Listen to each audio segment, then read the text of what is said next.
Hello po. Ito po yung pop-up na aming ginawa. Ito po yung kinalabasan niya.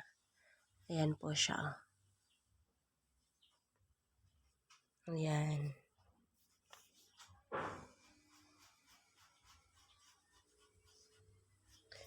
Bali, ang ginawa po namin una ay tinutupi po ang papel para atin pong bawasan. Ayan.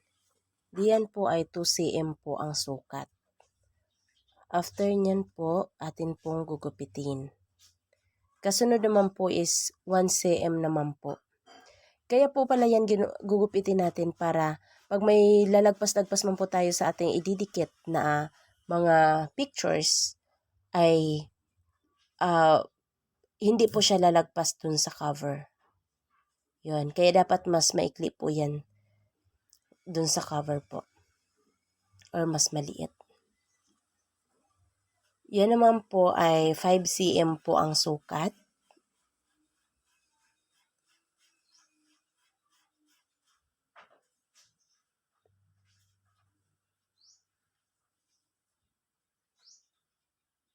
Yan po. Tapos 3 cm po.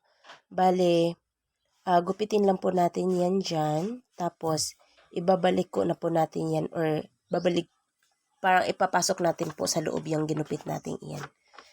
Yan, tutupiin natin. Tapos, yan, isusuot na po natin sa loob. Ganun din po ang gagawin natin sa pangalawa. 3 cm pa rin po ang sukat niyan. Yan, para layer-layer po ang ating pop-up.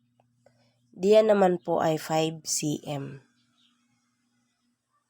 Kung paano po natin ginawa yung una po, ganun din po natin yan gawin. Yan, itupi lang po din natin yan pagkatapos natin gupitin. Pero doble po yan, dalawa na po yan. Yan yung isa. At ito naman po ang isa. Yan, binabaliktad na po natin. Yan, ayan na siya.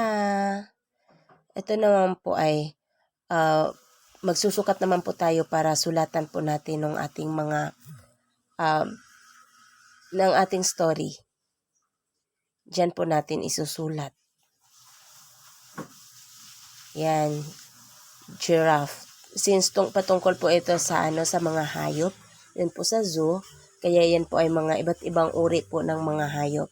Yan po, ginugupit na rin po natin ang ating mga hayop, iba't ibang klaseng hayop at idikit na rin po natin. Diretso na rin po natin idikit ang ating mga yung mga sinulat po natin ng mga story. Ngayon po, ang ginawa po natin dito ay pinagsama-sama lang po natin yung mga ginupit po natin ng mga papel. Ayan. O, pagsama-samahin lang po natin siya.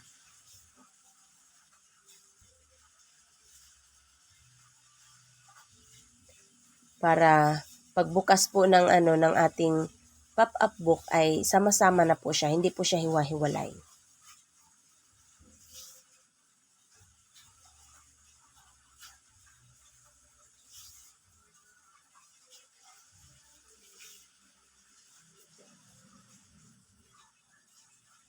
Ayan.